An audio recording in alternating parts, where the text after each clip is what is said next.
Hello and welcome to another exciting episode of the Soup Breakdown. Today we're looking at the FA-78 Full Armor Gundam Thunderbolt Ver, piloted by Io Fleming.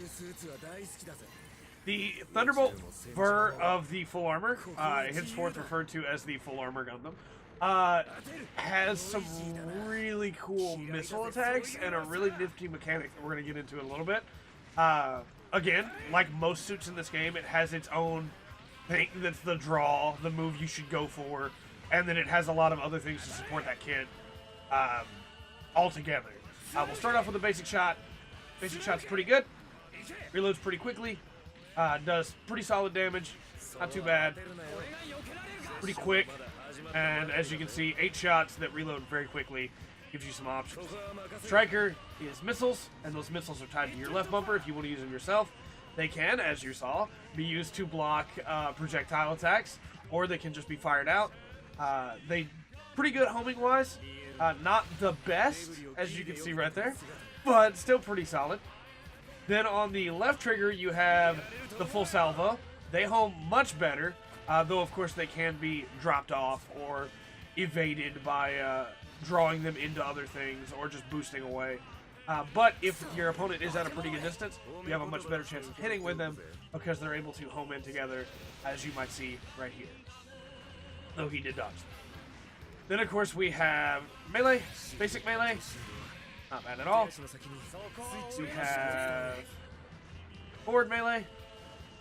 Missed with, so we're again. Forward melee, which gives a stun. Back melee, which has a pretty good reach on it, actually. Much better than most melees. Much better than even most of the rest of the full armor's melees. Back melee is very nice with that range. Now, there's one other mechanic. We're going to use the burst, but there's one other mechanic that we'll get into in the next round.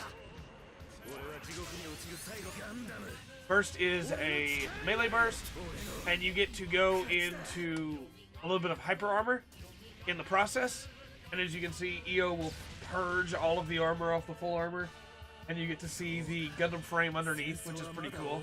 However, you do not get, because it's not playable in any way, you do not get a victory scene with the purged armor, unfortunately. That would have been a really nice touch.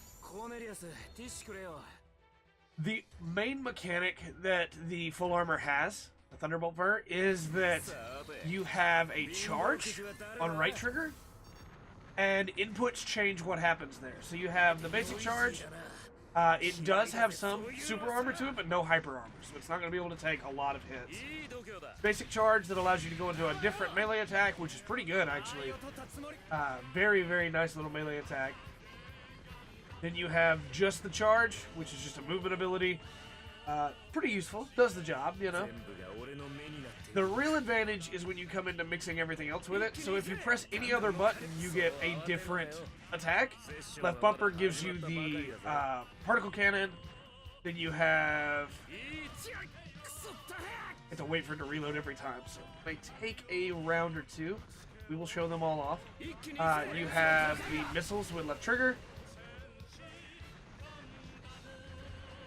Then you have the ability to cancel out and fire your striker, which can very effectively catch somebody off guard. And then finally you have the... I used the wrong button. You have a basic shot with your standard shot that is piercing and does some very nice damage. All of this together means that at all times, you should be using your charge attack, cancel into one of your other moves, and then while the charge is reloading, missile spam, or get in with melee, and be able to really separate your opponent from their teammates if it's a team match. If it's not a team match, then you want to just capitalize on putting out as much damage as possible. Being able to just go from firing a beam or a pure shot into a salvo of missiles, making sure that you sidestep in the process while you wait for this to reload, so you can either go in with melee or fire off another salvo or another beam. You basically always have a thing you could be doing, and your opponent won't know which of the ones you're going to use, which is very effective. It's very easy to capitalize on that. catch teams of opponents off guard and then not see the Garobi coming because you've been using the missile for the last little while. You know, they didn't know what you were going to do because it's impossible to tell just from the charge. And you can get some good fake outs where you just charge and then melee instead because they expected a Garobi and tried to dodge out of the way. All in all, I think the full armor is a very, very good suit. We asked the question, should you use the full armor? I think absolutely you should. 400 costs a little high, but for mid to short range, it is one of the better suits in the 400 series in the game, and absolutely think you should give it a shot. If you're more for melee, the melee is surprisingly good, especially with the back melee and the reach that it gives, and the forward melee having a dedicated stun, but it doesn't have quite some of the other options that, say, the Goof Custom, or the Burning, or even, like, the Aegis had. With all that said, though, I've been Trey, this has been the Full Spectrum, and remember to always enjoy the full spectrum, that the Thunderbolt full armor has to offer.